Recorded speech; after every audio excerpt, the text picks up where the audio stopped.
Okay, we're starting a second video now.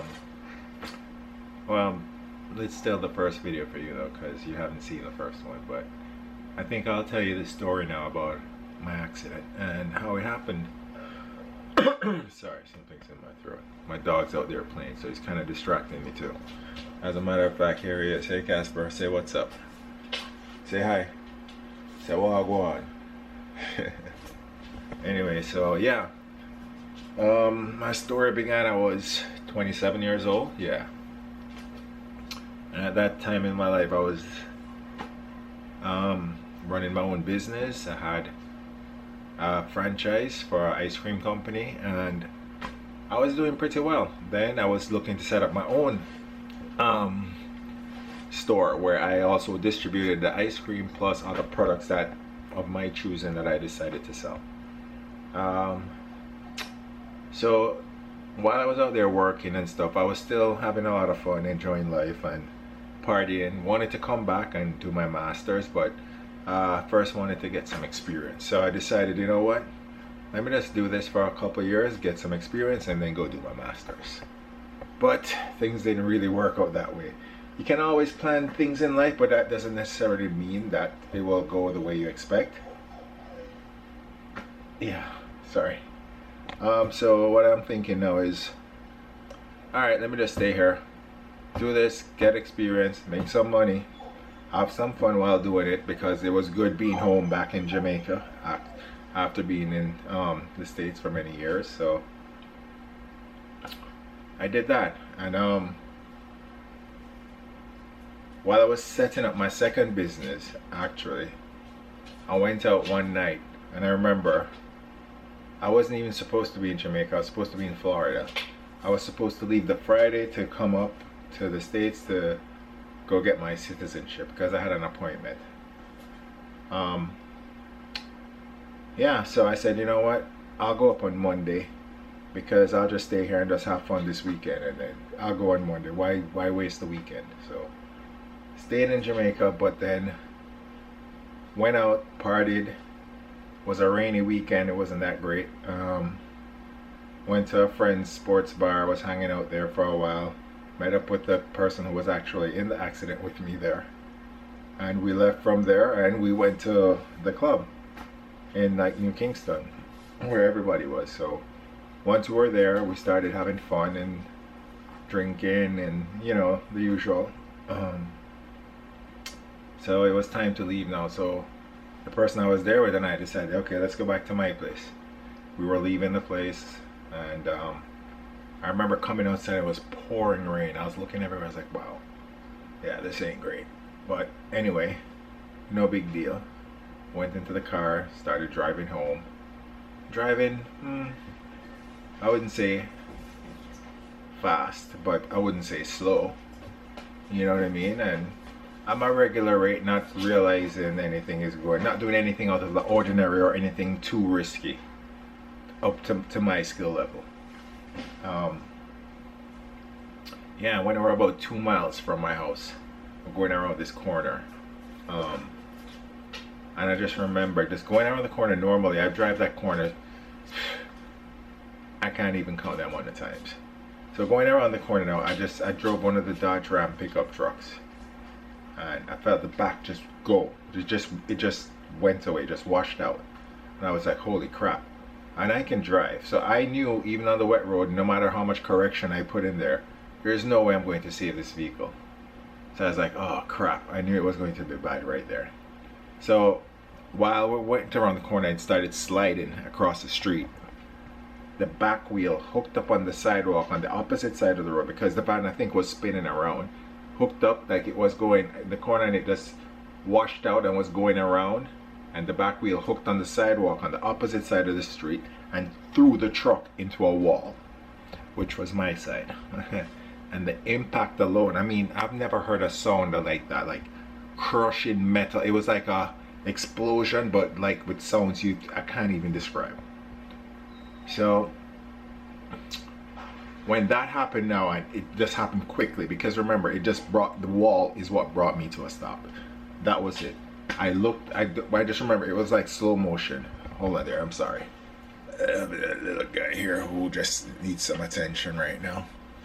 Casper, can you give me a break, please? Can I finish telling my story? Huh? Huh? Not interested, are you? Alright, come on, buddy. Go. Oh, let's go. So, anyway, no, buddy. Go on. Go on. Go on. Yeah, so, anyway, yeah, once it hit the wall and everything stopped because it happened really quick. I remember looking over, but before it actually stopped, I looked over and I just saw her. She just flew into the roof and she just came back down, and I was oh my god, because I didn't move. The wall just stopped everything, and I didn't even realize what was really happening yet. You know, everything just happened so fast. So anyway, I looked at her and then her face was like filled with blood. I was like, holy crap, what happened? I hope she's not hurt. And she was looking at me with her eyes like wide open, and she has like these hazel greenish eyes. So it was like, I don't know if any of you, most of you too young to even remember this movie, Carrie, you know, with the blood down her face and the eyes. It was, yeah, so I was like, holy crap. And I said, are you okay? Are you okay? She was like, she's fine, she's fine. And I was like, are you sure? She's like, yeah. I was like, okay, let's get out. And I tried to move to like get up out the seat. And then when I tried it, I realized immediately my back was broken. I was like, oh God. And I tried again to get up. And I sat back down. And I was like, oh. I knew it there. But then it was like 2:30, 3 in the morning. And I was like, all right, what do I do? I'm in a third world country now. So do I wait for an ambulance that could be there in hours? And remember how hard I hit the wall. I don't know what else was wrong with me, because I didn't even know I broke my back like immediately. Not till I tried to move. So no pain or anything yet. So we were like, all right. Luckily, some friends of mine were just driving by chance, who lives in my neighborhood. And I was like, can you take me to the hospital? Because I didn't want to stay there and wait for the ambulance, and then I had an internal injury or something, and because if my back was broken, what else was wrong with me? So it was a choice. Do I move or do I stay?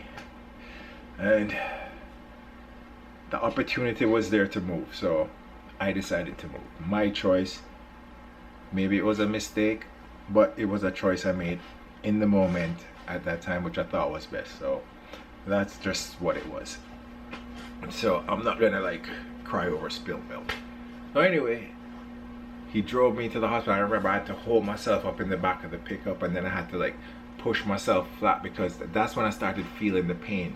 And the person that was with me, she was like, oh my god, his leg, because I guess my left leg was kind of dangling when they were trying to lift me up, because I'm a big guy. I'm 6'4". I was like 200 and maybe 35, 40 pounds then. So they were lifting me on my left. So she was like freaking out saying, his leg. And I'm like, it's not my leg. It's not my leg. It's my effing back. It's my effing back. You know?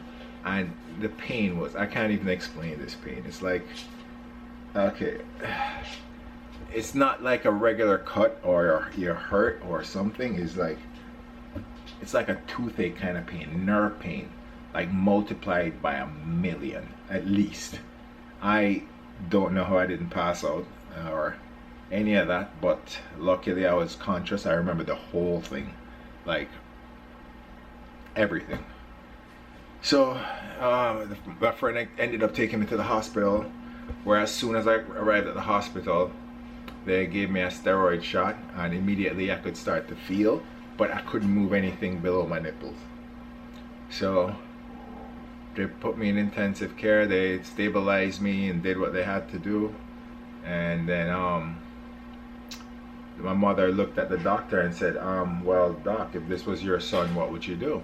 And he's like, look, it's not that we don't have great doctors here in Jamaica, but the equipment in the States is much better. So if you can, I would recommend that he goes to the States to do his operations and his treatment there. So they ended up booking a flight for me to come to the States, and I flew to Miami, where they came for me on the airport. well, right off the plane, straight into the ambulance, straight to the hospital, straight into intensive care. And I was in the hospital for 2 months. I did a 9-hour operation, and yeah, that was a rough time. But then we can get more into that the more I get into the story, but that's just what happened. And I guess the next video I will tell you more about what happened after that. Alright guys, see you in the next one.